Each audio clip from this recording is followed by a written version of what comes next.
ونعوذ بالله من شرور أنفسنا ومن سيئات أعمالنا من يهده الله فلا مضل له ومن يضلل فلا هادي له وأشهد أن لا إله إلا الله وحده لا شريك له وأشهد أن محمدًا عبده ورسوله يا أيها الذين آمنوا اتقوا الله حق تقاته ولا تموتن إلا وأنتم مسلمون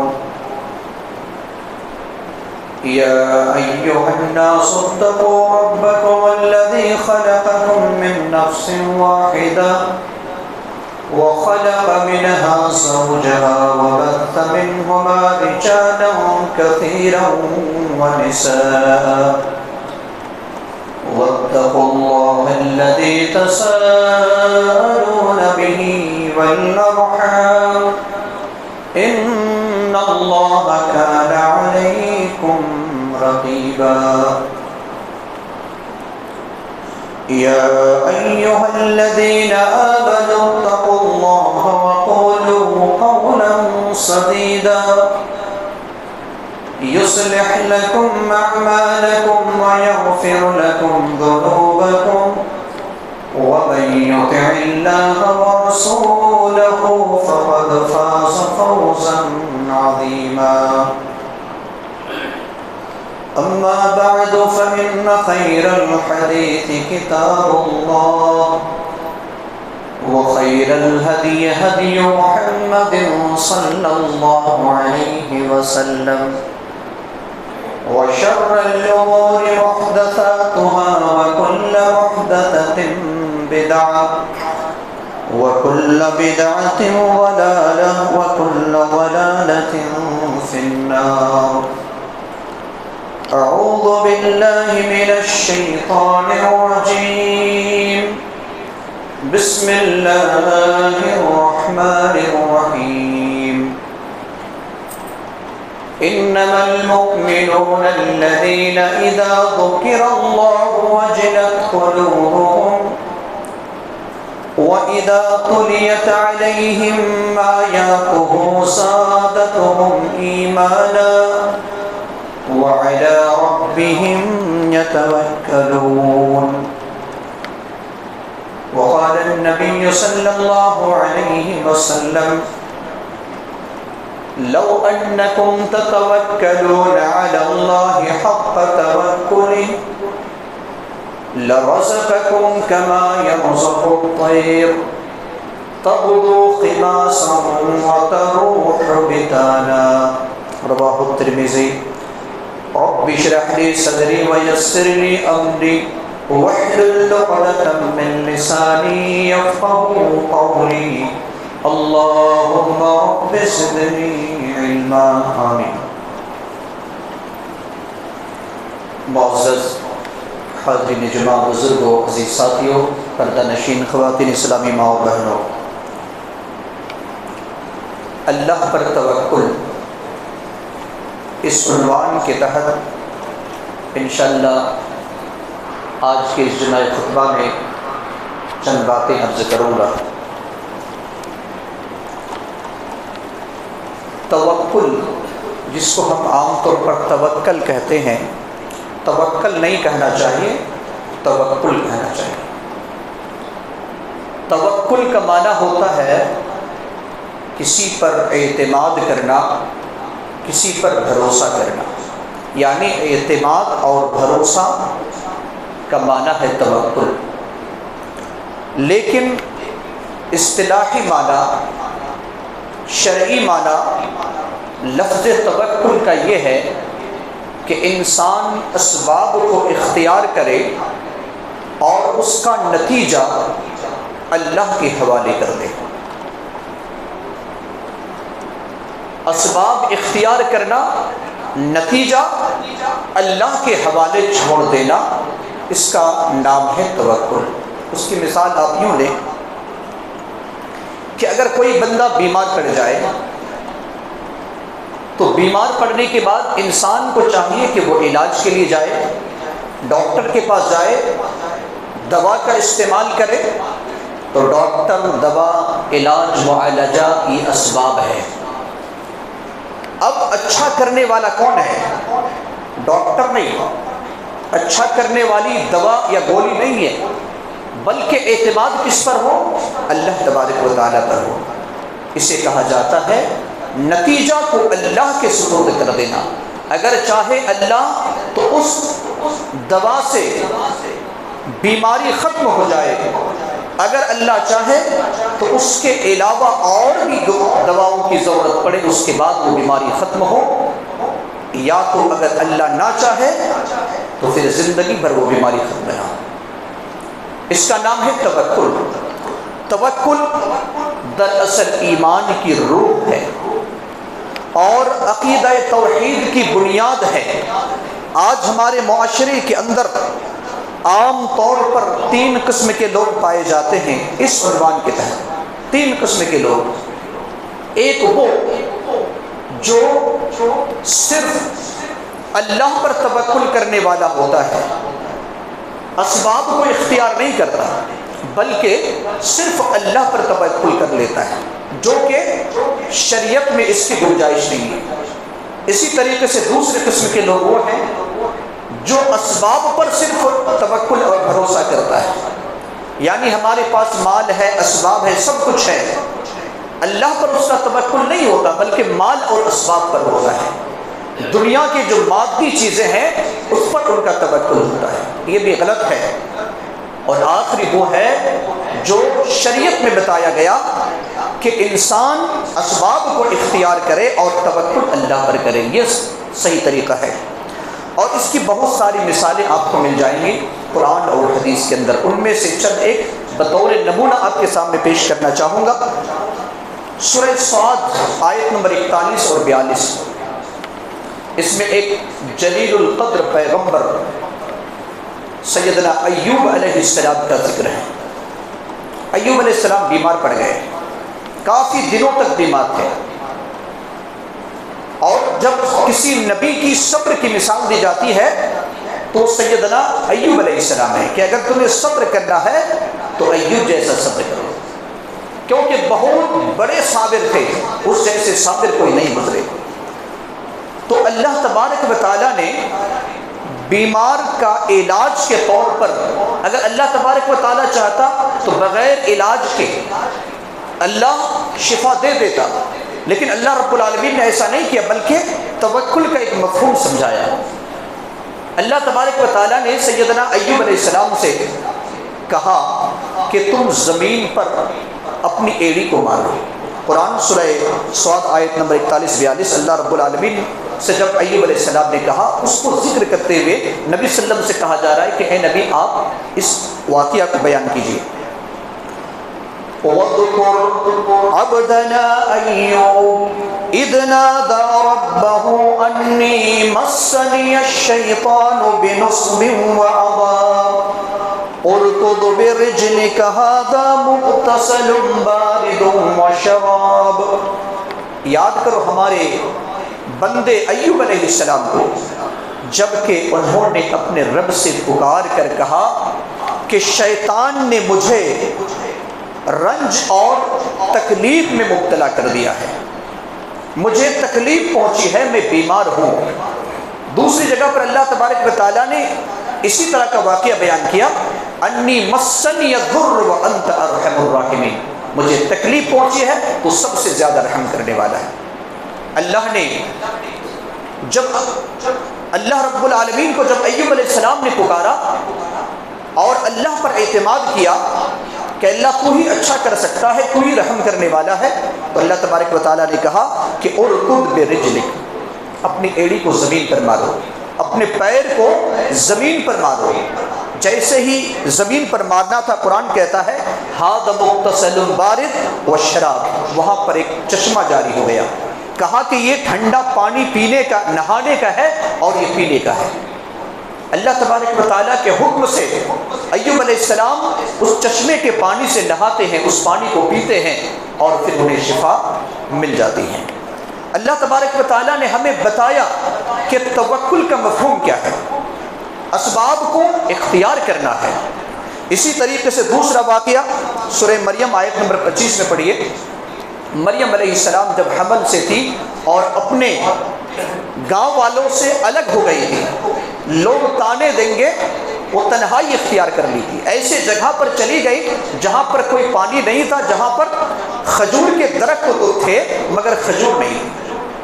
اللہ تبارک و تعالیٰ نے سورہ مریم میں ذکر کیا آیت نمبر 25 میں، مریم علیہ السلام سے کیا کہ اللہ رب العالمین نے وَهُزِّ إِلَيْكِ بِجِذْعِ النَّخْلَةِ تُسَاقِطْ عَلَيْكِ رُطَبًا جَنِيًّا، اے مریم تمہارے سامنے جو کھجور کا درخت ہے اس کی شاخ کو پکڑو اور اسے ہلاؤ اپنی طرف۔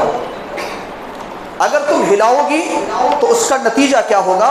تُسَاقِطْ عَلَيْكِ رُطَبًا جَنِيًّا، یعنی تر و تازہ کھجور وہاں سے گرنے لگیں گے۔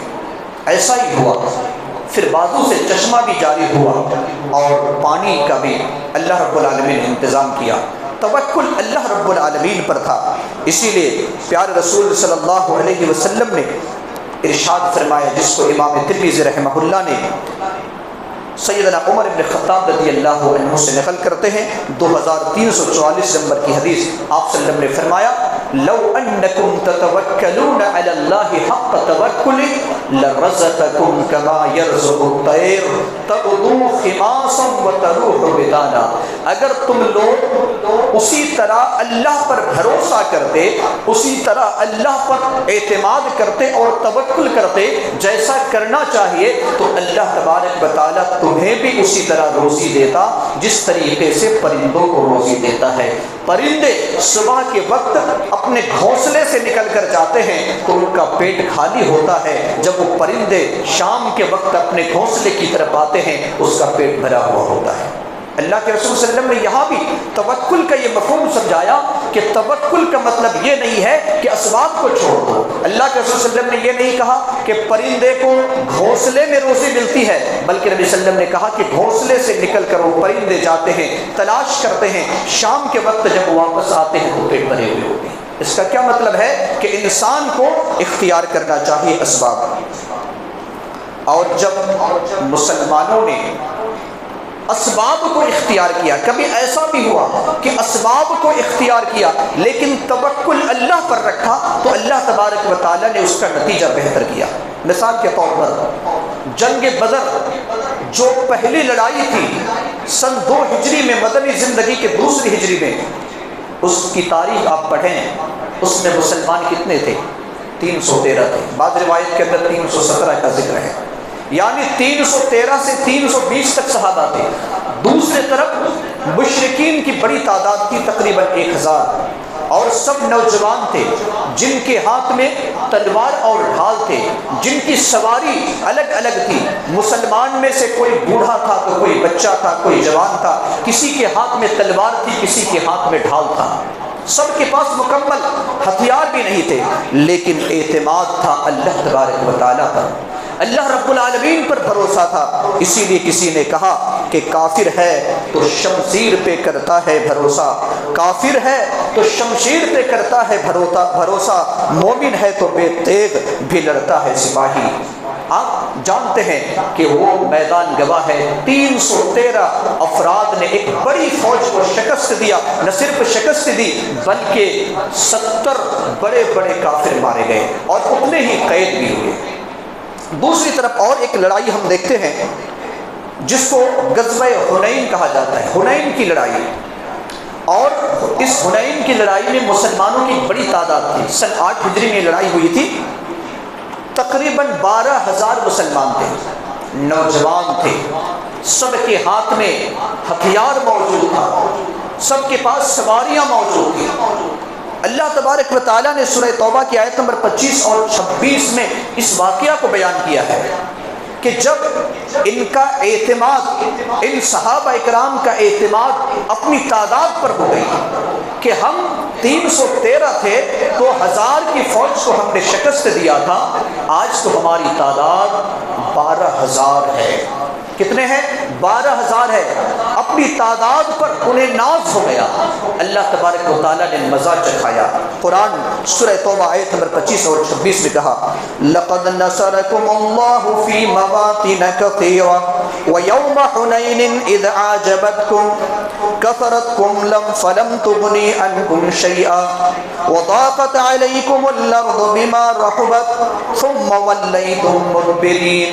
اللہ تبارک و تعالیٰ نے کہا کہ اللہ رب العالمین نے بہت سی جگہوں پر اے مسلمانوں تمہاری مدد فرمائی ہے، اور خاص طور سے حنین میں مدد فرمائی ہے، جبکہ تمہاری کثرت پر تمہیں ناز ہو گیا، اور یہ کثرت فلم تغن عنکم شیئا، یہ تمہیں کوئی فائدہ نہیں پہنچایا. یہ تمہاری جو کثرت تعداد تھی اس نے تمہیں کوئی نفع نہیں پہنچایا. وضاقت علیکم الارض بما رحبت، اور زمین تمہارے لیے تنگ ہو گئی باوجود کشادگی کے. ثم ولیتم مدبرین، تم پھر پیٹ پھیر کر بھاگنے لگے. مسلمانوں کی ایک بڑی تعداد تھی، جب لڑائی شروع ہوئی تو اس وقت مسلمان کیا ہوئے؟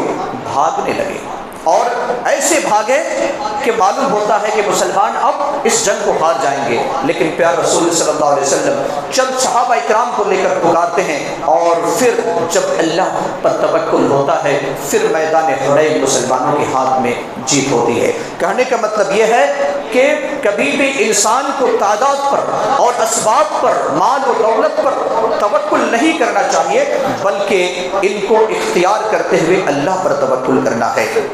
اسی طریقے سے ایک واقعہ ہماری ماں اور بہنوں کے لیے بہت ہی مشہور ترین واقعہ ہے،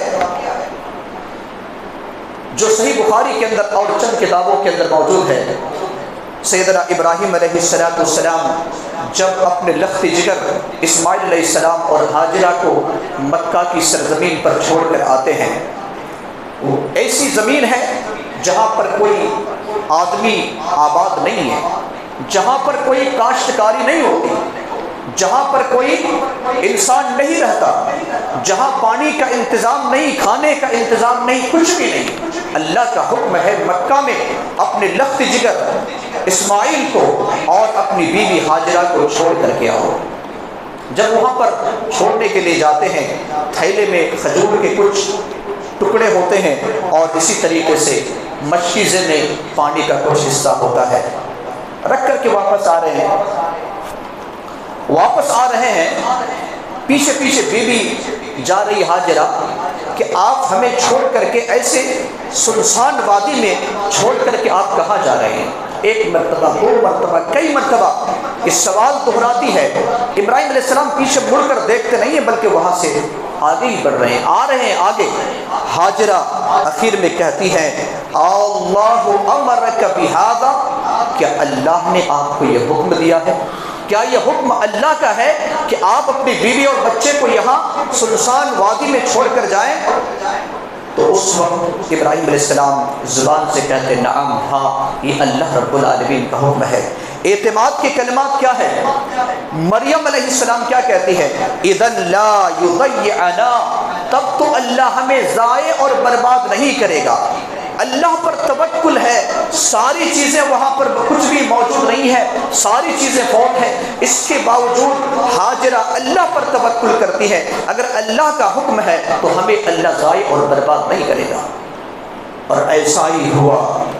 اللہ رب العالمین نے نہ ہاجرہ کو برباد کیا، نہ اسماعیل کو برباد کیا، بلکہ وہاں تو اللہ تبارک و تعالیٰ نے ایک ایسا مبارک پانی اس توکل کی بنیاد پر پیدا کر دیا جسے ہم آب زمزم کہتے ہیں، جو ہر مسلمان چاہتا ہے کہ اس پانی کو ایک مرتبہ نصیب ہو جائے، پی لوں، یہ ہر مسلمان چاہتا ہے. لیکن اس کی تاریخ کے پیچھے ایک خاتون کا ہاتھ ہے، اس تاریخ پر ایک خاتون کا اعتماد اور بھروسہ اللہ تبارک و تعالیٰ پر ہے. تو اللہ تبارک و تعالیٰ نے اس کا بہترین نتیجہ رکھا، اور ایسا نتیجہ رکھا کہ جب تک یہ دنیا قائم رہے گی ہر مسلمان کے دل میں یہ جذبہ اور تڑپ ضرور رہیں گے کہ میں ایک مرتبہ اس پانی سے روشناس ہو جاؤں. اسی طریقے سے حضرت موسیٰ علیہ السلام کا ایک واقعہ آتا ہے سورۃ الشورى آیت نمبر 61 اور 62 میں.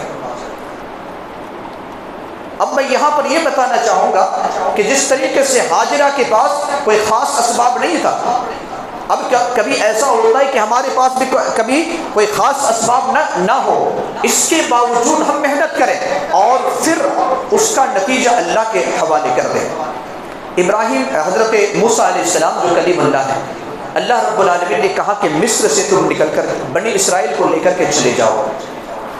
اب موسیٰ علیہ السلام، ہارون علیہ السلام قوم بنی اسرائیل کو فرعون کے غلامیوں سے نجات دلا کر لے کر جا رہے ہیں۔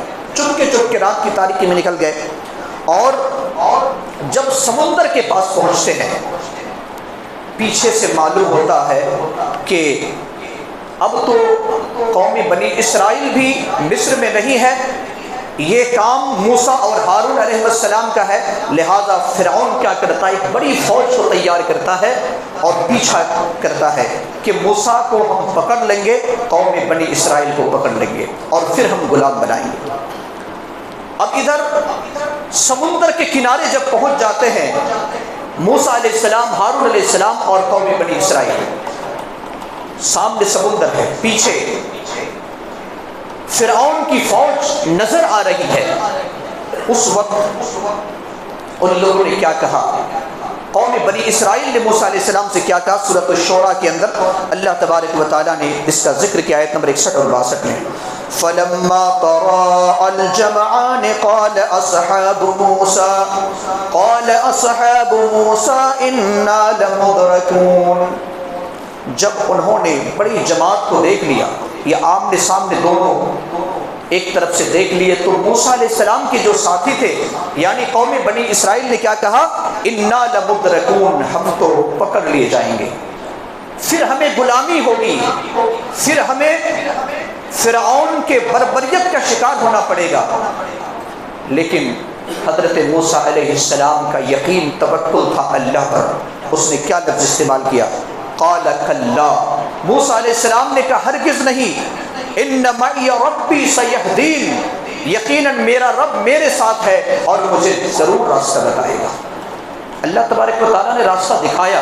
موسیٰ علیہ السلام سے کہا کہ اے موسیٰ، اپنے عصا کو اس سمندر پر مارو۔ سمندر پر مارنا تھا کہ دونوں طرف سے پانی دیوار کی شکل اختیار کر لے، اور پھر موسیٰ علیہ السلام اس راستے سے گزر جاتے ہیں، اس سمندر کے بیچوں بیچ سے گزر جاتے ہیں۔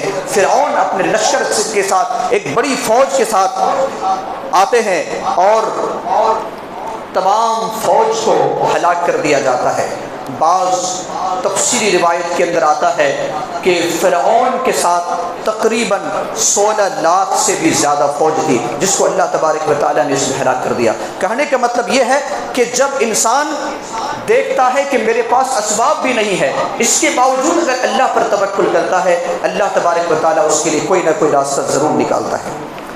ہمارے نبی جناب محمد رسول اللہ صلی اللہ علیہ وسلم کا واقعہ آپ جانتے ہیں، صحیح بخاری حدیث نمبر 3653 میں سیدنا ابو بکر رضی اللہ عنہ فرماتے ہیں کہ جب ہم مکہ سے مدینہ ہجرت کر کے جا رہے تھے تو 3 دن مکہ سے قریب غار ثور میں ہم نے پناہ لی۔ وہ ثور کا پہاڑ بڑی اونچائی پر ہے، آپ نے دیکھا ہوگا، اس میں ایک غار ہے جس کا نام ہے غار ثور، اس پر پناہ لیتے ہیں۔ مکہ والے تلاشتے ہیں اور تلاش کرتے ہوئے وہاں تک چلے جاتے ہیں۔ کتنے دور جاتے ہیں؟ سیدنا ابو بکر کہتے ہیں نظرت الی اقدام المشرکین، میں نے دیکھا مشرکین کے قدموں کو، وَنَحْنُ فِي الْغَارِ، ہم غار میں تھے، وَهُمْ عَلَى رُؤُوسِنَا، اور وہ ہمارے سر کے اوپر تھے۔ مشرکین اتنے قریب آ گئے تھے۔ فقلت یا رسول اللہ، میں نے کہا اللہ کے رسول، لو ان احدهم نظر تحت قدمیہ، اے اللہ کے رسول اگر یہ لوگ اپنے قدم کی طرف دیکھ لیں، لابصرنا، تو یہ لوگ ہمیں دیکھ لیں گے۔ صرف اگر قدم کی طرف دیکھیں، چونکہ ہم غار میں ہیں، غار کے اوپر یہ کھڑے ہیں، وہاں تک تلاش کرتے ہوئے آئے، اور اللہ کے رسول اگر اپنے قدم کی طرف دیکھ لیں تو یقیناً ہم نظر آ جائیں گے۔ اللہ کے رسول صلی اللہ علیہ وسلم کا اعتماد دیکھیے، اللہ کے رسول صلی اللہ علیہ وسلم کا بھروسہ دیکھیے، اللہ پر اعتماد کیسا ہے، اللہ پر توکل ہو تو ایسا۔ فقال، آپ صلی اللہ علیہ وسلم نے فرمایا، ما ظنک یا ابا بکر، اے ابو بکر تمہارا کیا خیال ہے، باثنین، ان 2 شخص کے بارے میں، اللہ ثالثہما، جن دونوں کا تیسرا اللہ ہے، جن دونوں کا تیسرا اللہ ہے، کیا وہ اللہ پر بھروسہ ہمارا نہیں ہے؟ وہ اللہ پر ہمارا بھروسہ ہے، اور یہ مشرکین مکہ ہمیں کچھ بھی نہیں کر سکتے۔ گواہ ہے، 3 دن کے بعد وہاں سے نکل کر چلے جاتے ہیں۔ اس طرح کے بے شمار واقعات قرآن اور حدیث کے اندر آپ کو مل جائیں گے۔ کبھی ایسا بھی ہوتا ہے کہ اگر اسباب مخالفین کی طرف ہے، مخالفین کی طرف اسباب ہے، آپ کے پاس سبب نہیں ہے، اگر آپ نے ایسی صورت میں بھی اللہ پر توکل کیا تو ممکن ہے کہ اللہ تبارک و تعالی آپ کو بچا دے۔ اس کی مثال سیدنا ابراہیم علیہ السلام کی ہے۔ ابراہیم علیہ السلام کو جلانے کے لیے کیا کیا تھا؟ جلانے کے لیے آگ کے ایک بڑی لکڑیاں تیار کر کے، لکڑیوں کو تیار کر کے انہوں نے آگ جلائی۔ نمرود نے وقت کا جو بادشاہ تھا، آگ جلائی، ساری چیزیں تیار ہو گئی اور پھر ابراہیم علیہ السلام کو اس آگ میں پھینکا جاتا ہے۔ مخالفین کی طرف ساری تیاریاں موجود ہے، ابراہیم نہتے ہیں، کچھ بھی نہیں ہے، لیکن ہے تو کیا؟ رب پر بھروسہ، حسبی اللہ ونعم الوکیل، میرا اللہ مجھے کافی ہے، وہ بہترین کارساز ہے۔ یہ دعا پڑھتے ہیں ابراہیم علیہ السلام، اسے آگ میں پھینکا جاتا ہے۔ اللہ تبارک و تعالیٰ نے کہا کہ میرے بندے نے مجھ پر توکل کیا ہے، مجھ پر بھروسہ کیا ہے۔ رب آیت کہتا ہے قرآن مقدس کے اندر، آگ سے کہتا ہے یا نار کونی بردا وسلاما علی ابراہیم، اے آگ صحیح سلامت اور ٹھنڈی بن جا ابراہیم علیہ السلام پر۔ آگ کچھ بھی نہیں کر سکتی ہے۔ اللہ تبارک و تعالیٰ پر توکل اور بھروسہ اگر کیا جائے مسلمانوں تو اللہ اس بندے کے لیے کافی ہو جاتا ہے۔ ایک واقعہ بتا کر اپنی بات کو ختم کرتا ہوں۔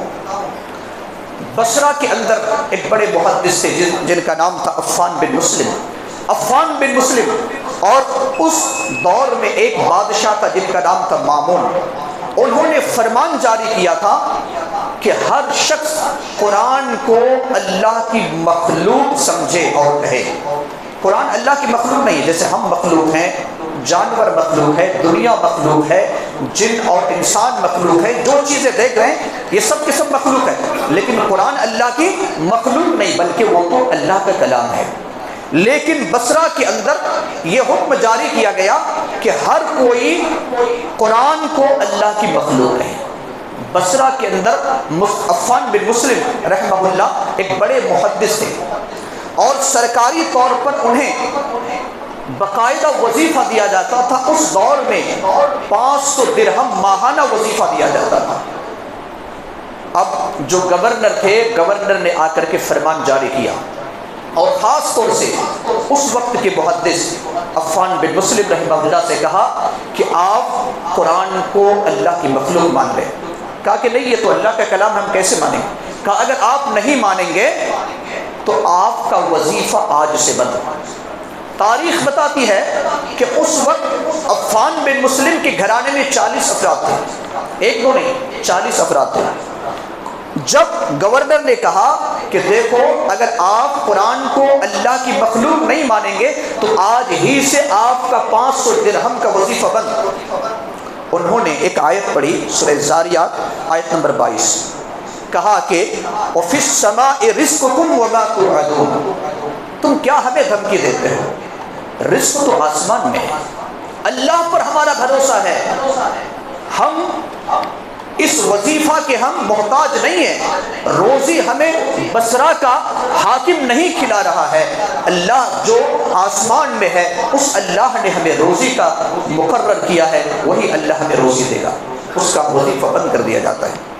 اپنے گھر آتے ہیں، ابھی گھر میں بیٹھ کر کے ہیں، باہر سے ایک آواز آتی ہے، دروازے سے کوئی دستک دیتا ہے۔